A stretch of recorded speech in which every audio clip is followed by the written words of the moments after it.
शून्य से शिखर। मंत्री विश्वनाथ की नीति। प्राचीन मगध से कुछ ही दूरी पर स्थित था एक छोटा समृद्ध राज्य स्वर्णपुर।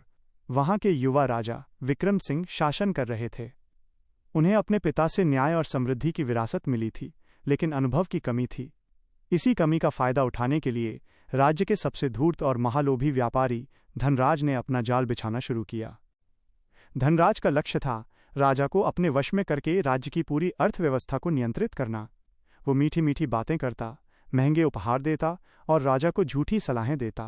राज्य के पुराने और नीति कुशल महामंत्री विश्वनाथ ने इस खतरे को भांप लिया। उन्होंने कई बार राजा को सावधान किया, पर धनराज की चालाकी के आगे उनकी सच्चाई फीकी पड़ गई। एक दिन धनराज ने एक झूठी साजिश रची जिसमें विश्वनाथ को राजकोष से गबन के आरोप में फंसा दिया गया। राजा विक्रम ने बिना पूरी जांच किए क्रोध में आकर विश्वनाथ को राज्य से निर्वासित कर दिया। वनवास के कठोर रास्ते पर चलते हुए विश्वनाथ ने अपने मन में आचार्य चाणक्य की नीतियां दोहराईं। उन्होंने ठान लिया कि वो बिना लड़े केवल नीति और बुद्धि से स्वर्णपुर को धनराज के चंगुल से मुक्त कराएंगे। उन्होंने एक शांत गुमनाम गांव में डेरा डाला और अपनी 10 सूत्रीय रणनीति को अंजाम देना शुरू किया। 1. धोखेबाज को दोबारा मौका मत दो। नीति 1। विश्वनाथ जानते थे कि धनराज दिखावे के लिए उनसे माफी मांगने या उन्हें वापस बुलाने की चाल चल सकता है। उन्होंने यह कठोर फैसला लिया कि वे धनराज की किसी भी बात पर दोबारा विश्वास नहीं करेंगे। 025। उन्होंने अपने निष्कासन को एक अवसर माना। अब वो पर्दे के पीछे से काम कर सकते थे। उन्होंने धनराज के मीठे शब्दों के जाल से खुद को पूरी तरह दूर रखा और केवल अपने लक्ष्य पर ध्यान केंद्रित किया। 2. शत्रु की ताकत पर नहीं, कमजोरी पर नजर रखो। नीति 2। विश्वनाथ ने धनराज की संपत्ति और प्रभाव को उसकी ताकत नहीं, बल्कि उसका घमंड, अहंकार और लालच, लोभ उसकी सबसे बड़ी कमजोरी माना। 447।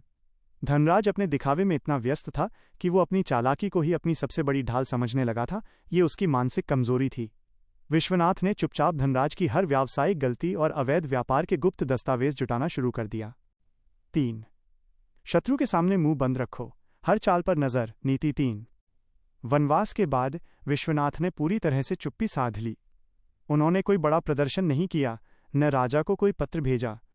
उनकी चुप्पी से धनराज को लगा कि वो डर गया है और अब कभी वापस नहीं आएगा। 606। इसी निश्चिंतता में धनराज ने और भी बड़ी चालें चलना शुरू कर दी। उसने राज्य के महत्वपूर्ण भंडारों से अनाज छिपाना शुरू कर दिया। विश्वनाथ के गुप्तचरों ने बिना कोई आवाज किए उसकी हर हरकत को रिकॉर्ड किया। 4. मित्रों का जाल बुनो, शत्रु को अलग थलग करो। नीति 4। विश्वनाथ ने सीधे धनराज पर वार नहीं किया, बल्कि उसके सहयोगियों को निशाना बनाया।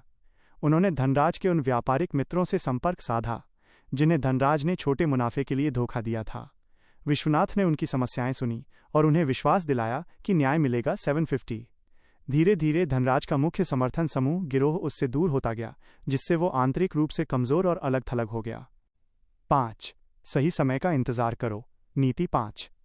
विश्वनाथ जानते थे कि धनराज पर हमला करने का सही समय तब आएगा जब उसका लालच उसकी बुद्धिमत्ता पर भारी पड़ेगा। उन्होंने ग्रीष्म ऋतु के अंत तक इंतजार किया। 842। जब सूखे के कारण फसलें खराब होने लगीं और अनाज की कीमतें आसमान छूने लगीं, तो धनराज ने अपने गुप्त गोदामों में जमा किए गए अनाज को और ऊंचे दामों पर बेचना शुरू कर दिया। ये उसके घमंड का चरम था और यही विश्वनाथ का वार करने का सही समय था। 6. शत्रु से दोस्ती का नाटक करो। नीति 6। समय आने पर विश्वनाथ ने अपने सबसे विश्वसनीय शिष्य माधव को धनराज के पास एक अत्यंत धनी व्यापारी के रूप में भेजा। माधव ने धनराज की खूब प्रशंसा की और उसे बड़े निवेश का लालच दिया। माधव ने दोस्ती का नाटक करते हुए धनराज का विश्वास जीता और उसके गुप्त गोदामों और अवैध सौदों के बारे में महत्वपूर्ण जानकारी निकलवा ली। 944। 7. अपनी शक्ति मत दिखाओ, दुश्मन तुम्हें कमजोर समझे। नीति 7। माधव की योजना सफल रही। धनराज ये मानता रहा कि विश्वनाथ एक हारा हुआ, असहाय बूढ़ा व्यक्ति है। 35। उसने विश्वनाथ के बचे हुए समर्थकों की शक्ति को भी कम आंका। इस बीच विश्वनाथ ने गांव-गांव जाकर किसानों को एकजुट किया और उन्हें संकट के लिए तैयार रहने को कहा, लेकिन यह सब इतनी गोपनीयता से किया गया कि धनराज को इसकी भनक तक नहीं लगी। 8. शत्रु को नियमों से हराओ। नीति 8।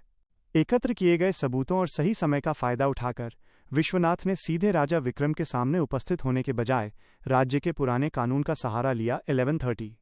उन्होंने संकट काल में लोक कल्याण से संबंधित एक प्राचीन राजकीय आदेश का हवाला दिया, जिसके तहत राज्य के पास आपात स्थिति में आवश्यक वस्तुओं को जब्त करने और न्यायसंगत मूल्य पर वितरित करने का अधिकार था।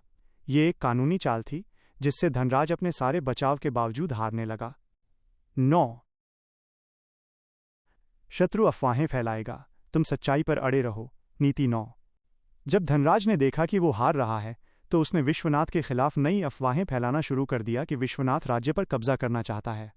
विश्वनाथ ने इन अफवाहों का जवाब देने में समय बर्बाद नहीं किया। 12-13. उन्होंने तुरंत धनराज के गुप्त गोदामों के दरवाजे खुलवाए और जनता को सच्चाई दिखाई। धनराज द्वारा जमा किया गया हजारों मन अनाज। उन्होंने धनराज के हस्ताक्षरित अवैध दस्तावेज और खाता बही सबके सामने रखे। सबूतों के सामने अफवाहें हवा हो गईं। 10. अपनी कमजोरियां दूर करो। नीति 10. पूरे अभियान के दौरान विश्वनाथ ने अपनी सबसे बड़ी कमजोरी पर काम किया, वह भावनात्मक लगाव, जिसके कारण वो राजा विक्रम के प्रति कठोर नहीं हो पा रहे थे। 12-53. उन्होंने राजा को पुत्रवत प्रेम करना छोड़कर उन्हें राज्य के पहले सेवक के रूप में देखने का मानसिक बल विकसित किया। अपनी इस कमजोरी को दूर करके ही वो कठोर और नीतिगत फैसले ले पाए। 11. जीत के बाद भी सतर्क रहो। नीति 11. धनराज को कानूनी रूप से पराजित कर और राजद्रोह के आरोप में दंडित करने के बाद विश्वनाथ ने तुरंत नई प्रशासनिक और आर्थिक समितियां बनाईं। 1342.